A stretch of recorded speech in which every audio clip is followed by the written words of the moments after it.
Eu gosto bastante de explorar lugares urbanos como um hobby, o que basicamente significa que gosto de bisbilhotar lugares onde realmente não deveria estar. Às vezes, chamo isso de invasão recreativa para os meus amigos. Prédios antigos, túneis de vapor, infraestrutura de água, não importa, contanto que seja feito pelo homem e não seja um lugar muito frequentado por policiais ou seguranças. Eu estava em uma dessas excursões em um antigo reservatório seco quando encontrei o bloco de anotações. Eu estava tirando algumas fotos quando ouvi um som suave atrás de mim. Virei-me para ver um pequeno bloco de anotações legais amarelo apenas sentado ali no concreto desbotado pelo sol. Eu olhei ao redor para ver de onde poderia ter caído, mas não havia nenhum lugar acima de onde alguém poderia tê-lo jogado. Era como se tivesse caído do céu. Obviamente, fui até lá e o peguei. O que mais eu deveria fazer? Parecia antigo, as páginas rígidas e quebradiças como se tivessem sido deixadas ao sol por muito tempo. As primeiras páginas eram coisas normais que você encontraria em um bloco de anotações assim, números aleatórios, listas de compras, lembretes diversos, etc., mas eventualmente esses deram lugar a um bloco sólido de texto denso e escrito bem próximo que continuou até o final do bloco. O que segue é uma transcrição do que encontrei escrito ali. Sempre amei a imensidão das cidades, a magnitude impressionante de tudo isso. Eram apenas as pessoas que eu não gostava. Há uma calma, uma beleza na vasta extensão de desenvolvimento urbano de concreto, arruinada completamente por criaturas estúpidas e sem propósito que a habitam. Este foi um dos motivos pelos quais comecei a passar muito do meu tempo livre nas partes da cidade onde não havia pessoas. Em qualquer cidade, ou até mesmo cidade grande, existem vastas áreas onde ninguém realmente vai. Todos aqueles lugares pelos quais você passa enquanto dirige que parecem ser apenas extensões vazias de cimento e grafite. Normalmente são algum tipo de obra hidráulica, rios de concreto onde a água da chuva deve fluir para evitar inundações e coisas do tipo. Claro, o estado em que costumava morar estava em seca na maior parte da minha vida adulta, então era bastante raro que realmente houvesse inundações.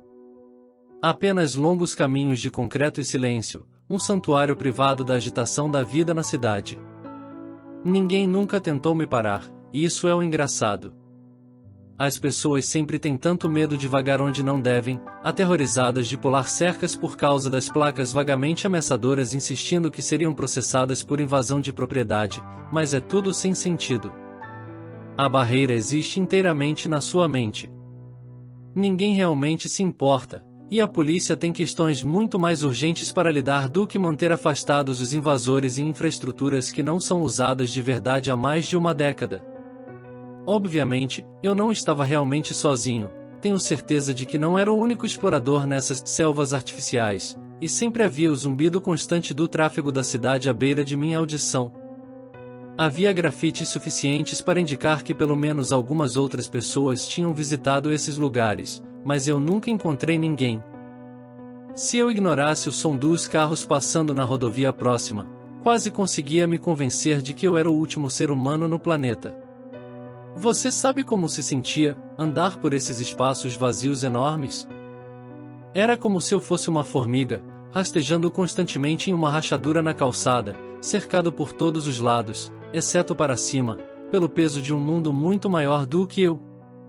Era tão libertador ser tão pequeno, tão sozinho, com nada além do concreto aquecido pelo sol e dos céus suavemente nublados acima como companhia.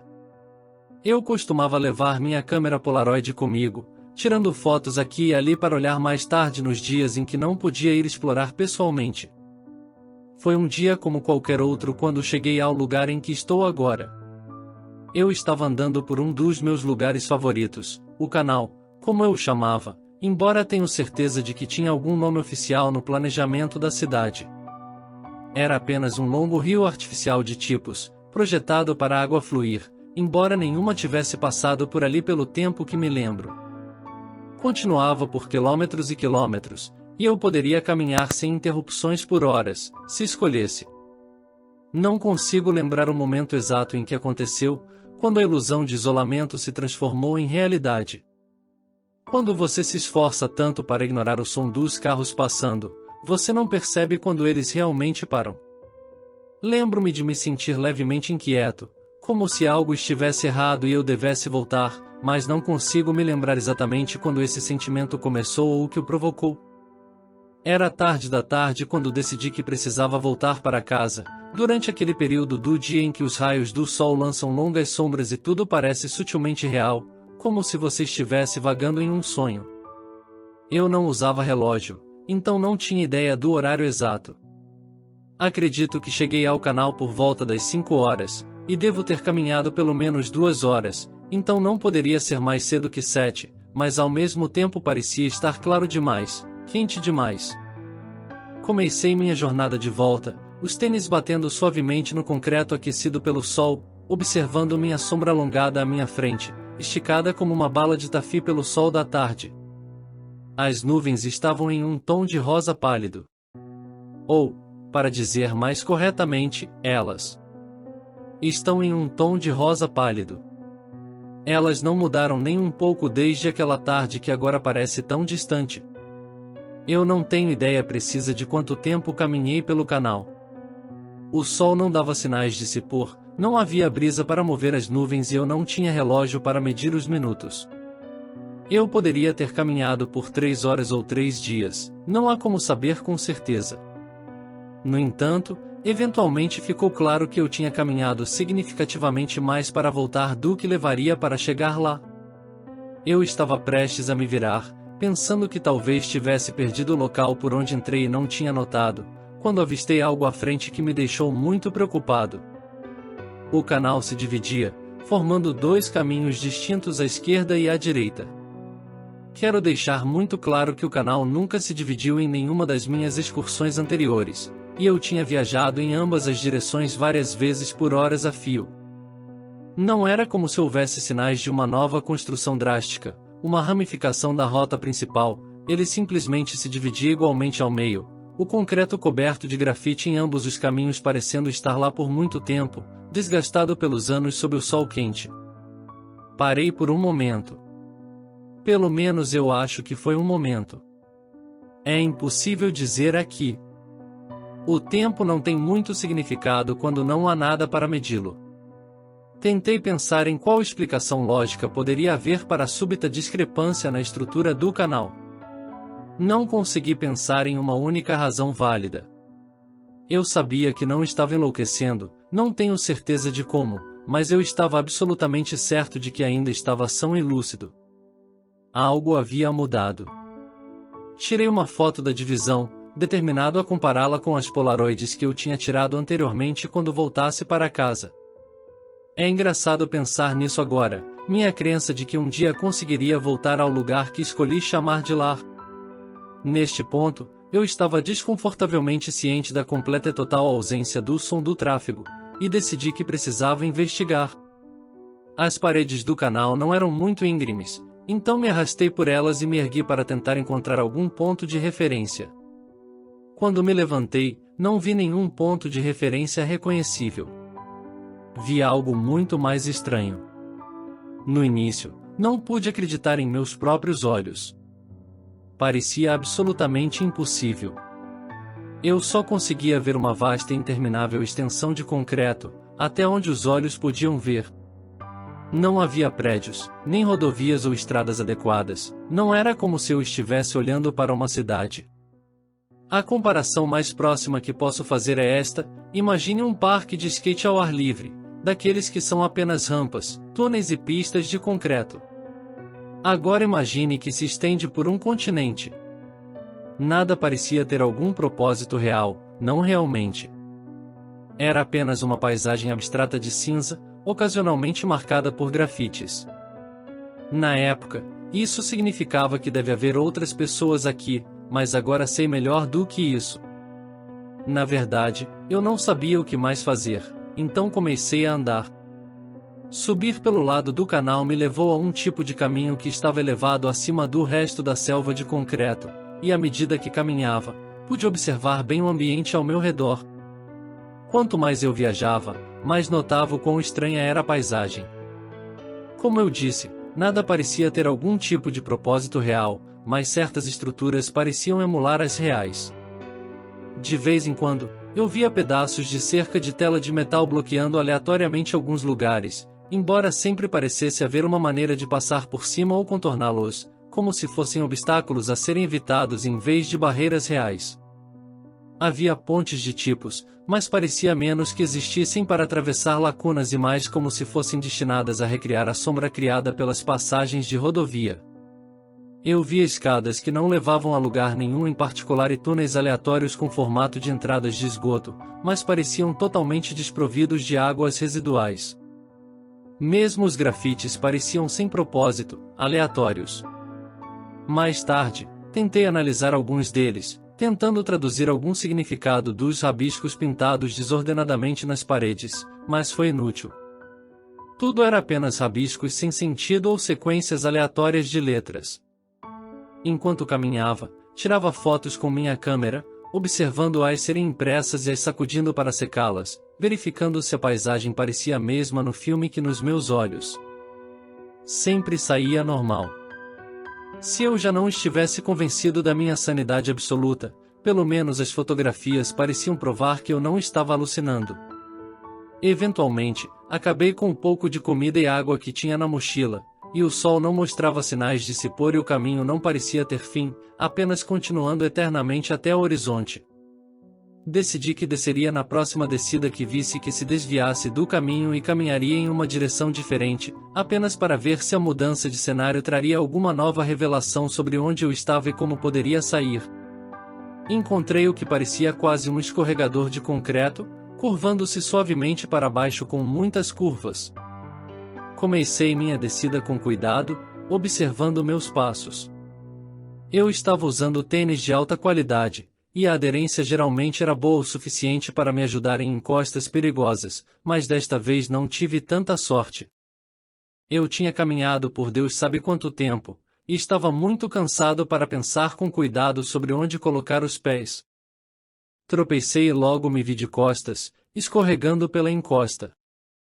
Tive medo de que houvesse uma queda de algum tipo no fundo, que eu poderia quebrar algum osso neste lugar e morrer de uma infecção, e tentei desesperadamente diminuir minha descida, arranhando minhas mãos um pouco no processo.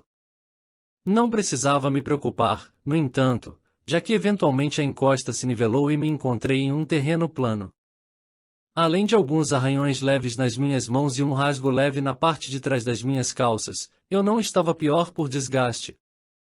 Ao examinar meus arredores, encontrei uma série de blocos de concreto retangulares, talvez com 2,5 metros de altura, dispostos em uma grade. Descansei contra um deles, fechei os olhos por um momento e tentei recuperar o fôlego. Eu ainda estava tão longe de encontrar uma saída deste lugar.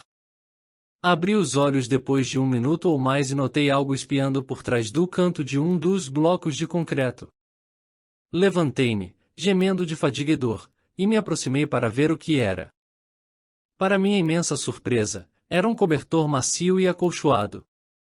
Ao lado do cobertor, havia uma garrafa de água de plástico transparente, sem adesivo de marca visível, e uma barra de granola igualmente sem marca. Fiquei perplexo. Peguei a garrafa de água, examinando-a. Estava lacrada e completamente cheia. Abri-a e bebi, achando a água dentro estranhamente mais fria do que a temperatura ambiente ao redor, refrescantemente fresca. Bebi a garrafa inteira e comecei imediatamente a devorar a barra de granola. Dizem que a fome é o melhor tempero, e isso pode muito bem ser verdade, porque aquela simples refeição sabia melhor do que qualquer coisa que eu já tinha comido até aquele momento. Deitei-me no cobertor, puxei meu chapéu sobre os olhos para bloquear o sol e dormi profundamente. Tenho medo de não poder dizer exatamente quanto tempo dormi, mas quando finalmente acordei, havia aquela dor leve que acompanha descansos especialmente longos. Pisquei a areia dos olhos, levantei-me, estiquei os membros e pisquei a luz do sol daquela tarde perpétua. A garrafa d'água vazia e o invólucro da barra de granola haviam desaparecido, embora não parecesse haver vento que pudesse tê-los movido. Eu estava coçando levemente uma coceira na parte de trás quando percebi que meu jeans tinha sido consertado de alguma forma. O rasgo que estava lá quando adormeci tinha desaparecido agora que eu estava acordado. Tirei-os para dar uma olhada, e o dano tinha sido costurado com linha cinza. Eu sabia que tinha dormido profundamente, mas não profundamente o suficiente para não perceber alguém tirando minha calça para repará-la. Houve um calafrio estranho que percorreu minha espinha quando percebi que os arranhões nas minhas mãos também haviam desaparecido, como se de alguma forma tivessem tido tempo de cicatrizar completamente. Pensei em levar o cobertor comigo, mas desisti, não tinha espaço na minha mochila para carregá-lo. Continuei minha jornada pela paisagem de concreto, vagando sem uma direção clara em mente, apenas esperando que se eu andasse o suficiente, encontraria uma maneira de sair deste lugar. Caminhei pelo tempo que consegui aguentar, pegando os caminhos que chamavam minha atenção. Caminhei em calçadas sem estradas para acompanhá-las, pontes, túneis ocasionais, vastas extensões de planícies, escadas que levavam para cima e para baixo, toda sorte de estruturas, mas não parecia haver fim. Enquanto caminhava, ocasionalmente encontrava mais água e barras de granola, e consumia ambas imediatamente. Levei um tempo para perceber que a comida e a água pareciam aparecer apenas quando eu estava com fome ou sede. Nunca fiquei muito tempo sem ambos, apenas o suficiente para sentir vontade de comer algo ou tomar um gole. Na época, essa revelação me deixou profundamente desconfortável. Comecei a sentir que estava sendo observado. O sol sempre permanece em sua posição de tarde, no céu perpetuamente parcialmente nublado, mas meu relógio interno me informou novamente que era hora de dormir. Procurei um lugar para descansar, uma área adequada para me encolher e, pelo menos, tirar uma pequena soneca, quando mais uma vez encontrei outro cobertor acolchoado apenas ali, espreitando por trás de uma parede próxima. Parecia exatamente igual ao anterior. Isso enviou um arrepio pela minha espinha, mas eu não senti que tinha muita escolha, estava mais uma vez exausto. Meu primeiro sono neste lugar foi sem sonhos, apenas um descanso confortável, mas a segunda vez trouxe o primeiro dos meus sonhos sobre ela. Você acredita que, na época, ela me assustou? A tolice da juventude, eu suponho, ou talvez simplesmente leva tempo para apreciar a verdadeira beleza da divindade. Os sonhos são vagos, desconexos da maneira que tais visões frequentemente são. Às vezes, é difícil distinguir os sonhos do mundo desperto, pois minhas ações são as mesmas em ambos. Eu ando pela bela paisagem, aquecido pelo sol suave. Não estou sozinho neste lugar. Ela está comigo. Minha anja de concreto com asas de vergalhão e um rosto como grafite, sorrindo para mim com infinita bondade. Da primeira vez que sonhei com ela, acordei gritando. Não é bobo?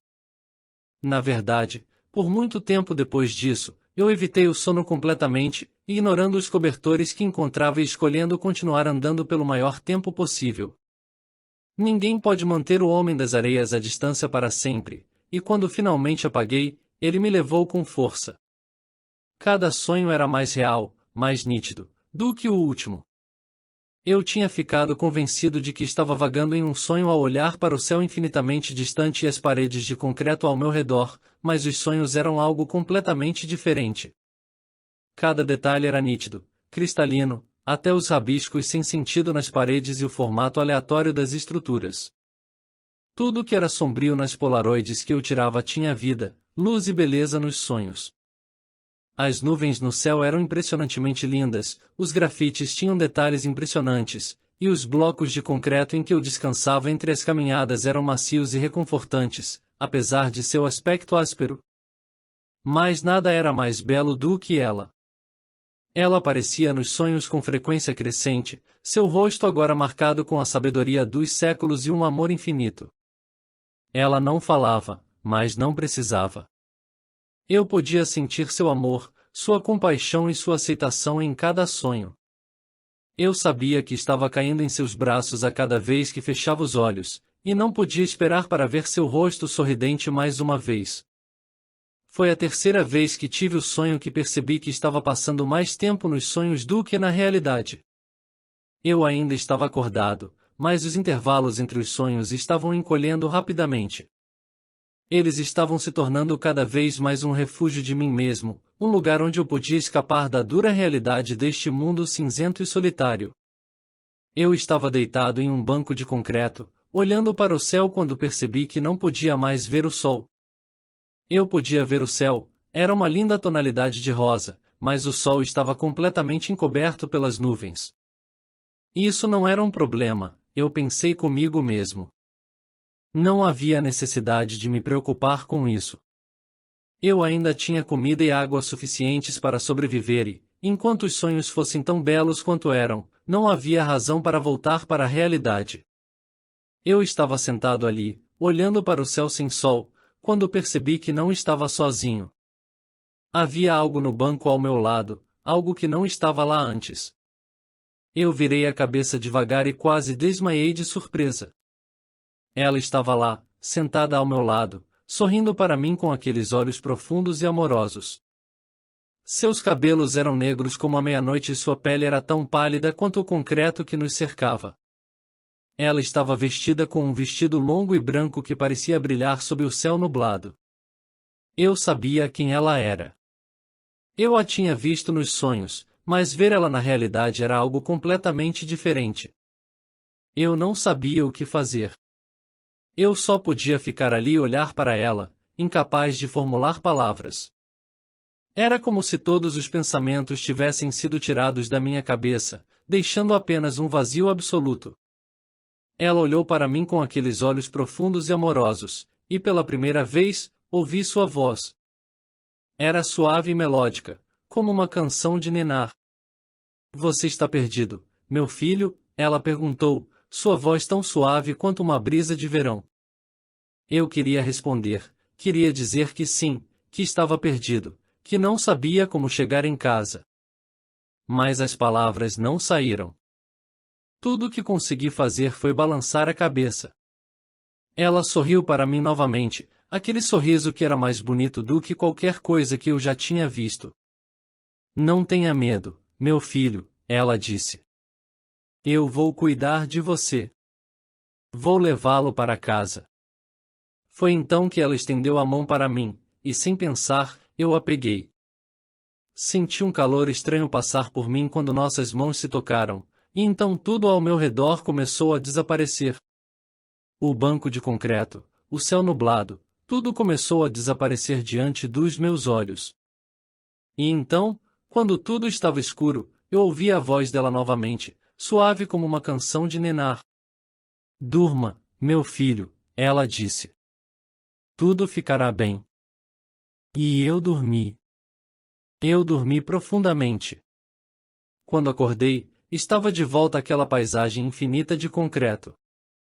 Eu não estava mais no banco de concreto ao lado dela. Estava sozinho novamente, cercado pelo vazio e pelo silêncio. Mas eu não me importava. Porque agora eu sabia que ela estava comigo, que ela estava cuidando de mim. E então eu fechei os olhos e deixei-me levar, de volta para os sonhos onde ela estava, onde tudo era perfeito e belo. Eu não precisava mais me preocupar com o mundo lá fora. Eu tinha encontrado meu refúgio nos braços de ela. E era lá que eu queria estar. Para sempre.